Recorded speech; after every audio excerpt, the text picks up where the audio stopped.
Hey guys, Somebody's Gun here. Today we're going to take a look at the NA East FNCS Week 1 qualifier. And in particular, we're going to look at the guys who won the Week 1 qualifier. That's going to be Degen, Ajerss, and Skqttles. They had a fantastic start, a lull in the middle, maybe a quick little stumble, whatever you want to call it, and then did just enough to put themselves in first place and qualify for the finals this season.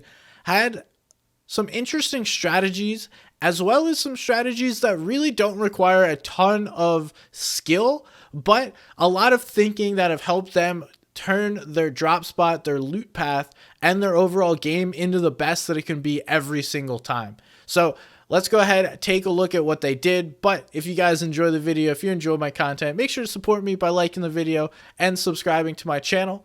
You can also go check me out on Twitter or Twitch. Anyway, let's get right to it and see what these guys did. We're going to start off by talking about common themes. And the first one is going to be the Slurp Truck, which they land on every game except one when they're randomly contested.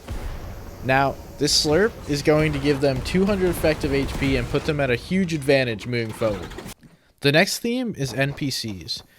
These three prioritize NPCs so heavily that in every game, they've spoke to at least 3 different NPCs, and not only that, but they know all of the NPCs around them. So in 3 separate games, we watched them upgrade over at Mini Junk, over at Craggy, and then at Pleasant. So clearly using these NPCs, planning out their path based on that, and this is going to give them better loot, better shields, better weapons, and we can see Degen even one time go from a full blue loadout to a purple and gold loadout, which is 600 gold used. Now I want to talk about them getting countered and them counter punching back. So what do I mean by that? You can see from their loot path, they would hit the Slurp Truck, go north to the gas station, then go up further north to the 3 houses. This left them very vulnerable to getting landed on by the team from Steamy Stacks. Then, in Game 3, this exact thing happens. Calc, Osps, and Joji land right on them and wind up eliminating 2 out of the 3 players in the trio. 1 player is down all the way in the orchard. That's going to be Ajerss. So they're completely split and are left vulnerable in this position. This is a great counter by Calc, Osp, and Joji to make that play, to recognize that these guys are going to be here, split out from their team, take the man advantage, and honestly surprise them, get a few easy eliminations. But Degen, Ajerss, and Skqttles take the punch in the face and then learn, okay, we cannot make this same mistake again. They go on to then change the way that they loot this. So instead of hitting the gas station after Slurp Truck, they immediately go all the way up to the 3 houses north, which then puts them in a position that's much closer to Ajerss and also further away from the stacks, harder to get landed on. They're also waiting aware to see if they're going to get landed on. So if Calc's team does decide to go over there, these guys are just chilling on the houses ready to beam players. This is a really smart back and forth counter play that winds up working out for them, and if they didn't make this change, I would have expected the same thing to happen in another game later down the line. The final theme is going to be putting yourself in a place to win. They do this multiple times, whether it be here, the example we see in 4th Zone, or there's examples later on in the game that we will look at them taking high ground. And it's really just understanding where are opportunities that I can go and get a win from. Now, in this example of 4th Zone, this is not going to pull zone for them. But say they had pulled 5th, they would obviously been on the high ground position and would have been in control of this lobby. Similarly, the team sits on 2nd height here, waiting for an opportunity, then gets front side and takes high ground for free. These are opportunistic plays that only happen when you're putting yourself in these positions to win games. That's the difference between a lot of teams. They never take an opportunity to put themselves in a position to win a game, and Ajerss, Degen, and Skqttles are consistently doing that, and that is why they've been so good recently. Now, enjoy these 2 full endgame breakdowns. Degen taking a peek, finds the rotate, and then they're going to go. These guys wind up on high ground at some point, so I'm interested to know when the take is and how they do it.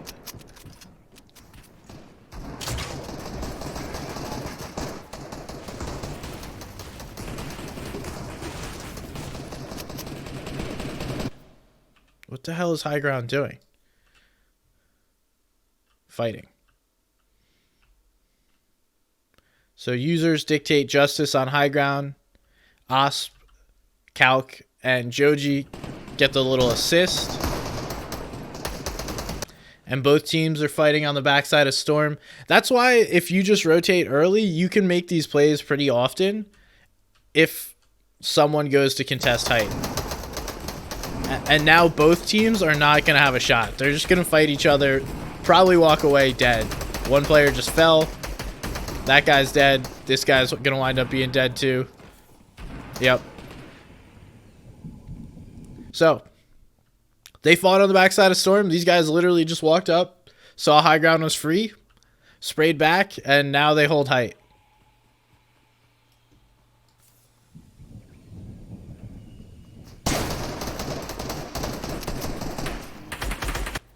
And from this point, they have, well, what is that?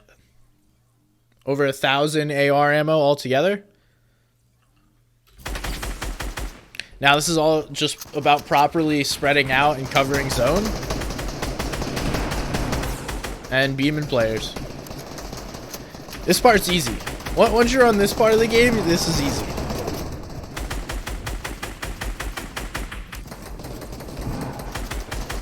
Mats aren't super stacked, but they have Harp if they want to play it. Or can find some mats to grab.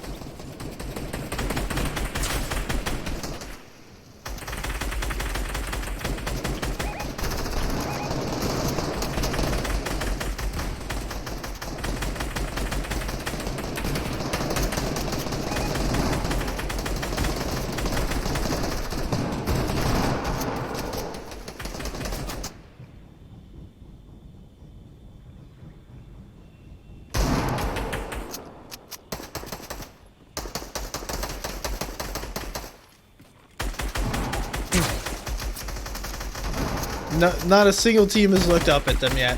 It's probably because they haven't stopped spraying. You don't really have a chance to look up if you're going to get sprayed at.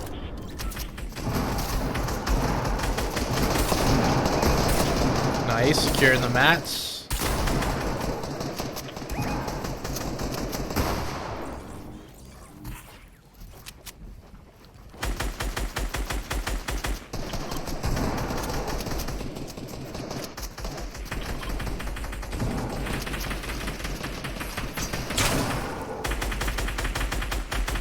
And this stink bow is just a fucking menace in endgame. When used properly, it just absolutely bullies teams.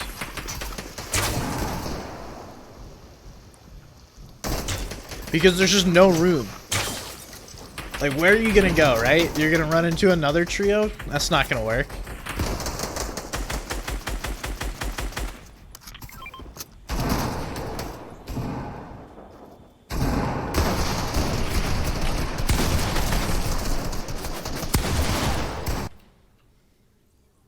That's a move. I don't know that I'd call that the right move, but it's a move. You have to be really careful when doing that too, because you just drop down. I know he had no mats, but that's still 150 builds that can help extend the game on low ground. And when it's a full trio, it could be a real problem. Luckily, it came down to a 2v1, 2v2v1. The solo cleans up like one of the duo. The other duo is cleaned up by Skqttles. Degen cleans up the solo. Like that's fairly easy. These guys are just really good at making sure that someone that's nearby them, like if they want to hold a team and they want to make a play here, they seem to be pretty consistent at making it. All that said, that put them in a terrible position to rotate this zone. We have Skqttles pretty weak, trying to make this rotate. Degen making his own rotate here, and then Ajerss is going to try and follow Skqttles.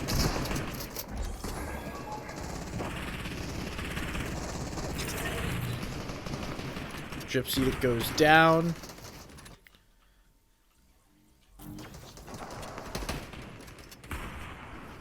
Now they finally get all back together and we're chilling. At least for a second. This is where I believe Clicks and Bizzle spray someone from the back of their tarp, and then these guys come and spray Bizzle and Clicks from the back of the same tarp. Yeah, see, Bizzle and Clicks doing that right now. These guys gonna walk right up behind him and just delete Bizzle.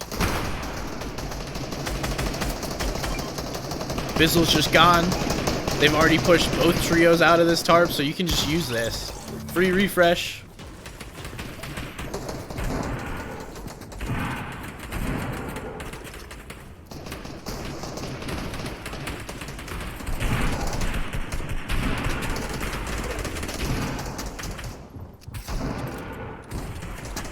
And then zone pulls back.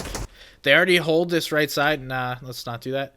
I guess it's the left side now because we're turned around. But they already claimed this layer on this left side. So now they're chilling. They know that they could do this. And I guess we're going down. So they can go down if they want to. It's all a matter of what layer they decide to choose and kind of how high ground makes you play it.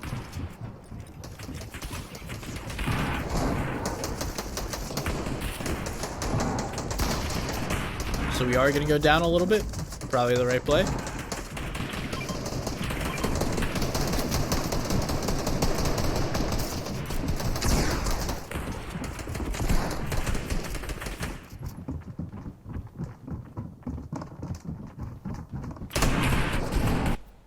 And you notice, so these are the little things that matter, right? Instead of just simply throwing his teammate heals and then running forward or doing something else, we have Skqttles using the tarp, and then Degen's right there protecting his teammate, holding his walls so he doesn't get triple sprayed. And instead of just trying to heal and then losing his entire life, is now going to be able to actually heal up.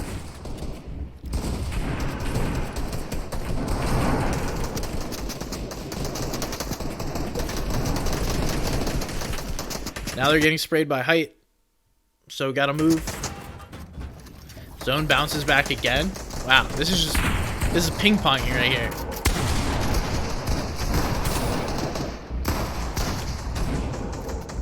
Going to get the refresh. That wall's not actually there. And right now these guys are so healthy. So healthy, so many mats. Have floppers to play, med kits. They could do flopper and med kit into bandage if they want to do a heal off.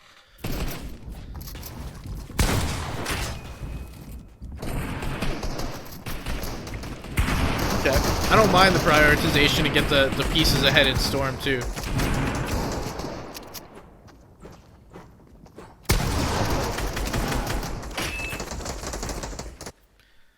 And this is another big little thing, is what I'm going to call it.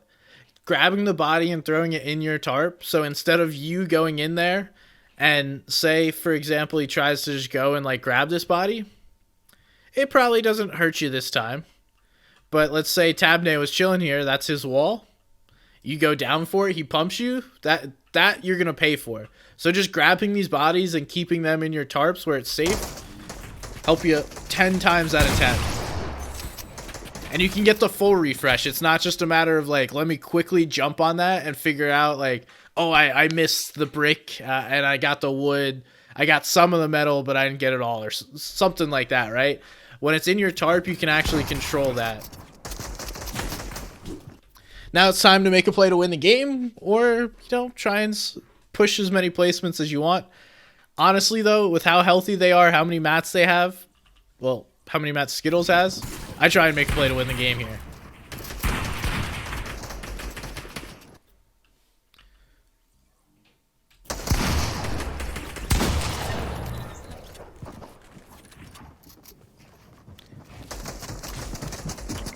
Almost turned out really bad.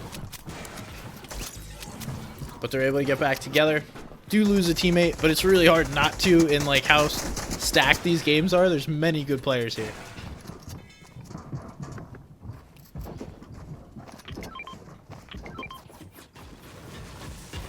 Sharing the white heals.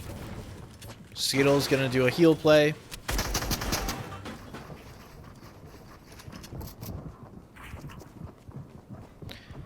Oh, this is where they fuck up the med kit. Degen goes down and tries not to play. Skqttles. So you need to get to 7 before you take that tick. You essentially have to be a second ahead.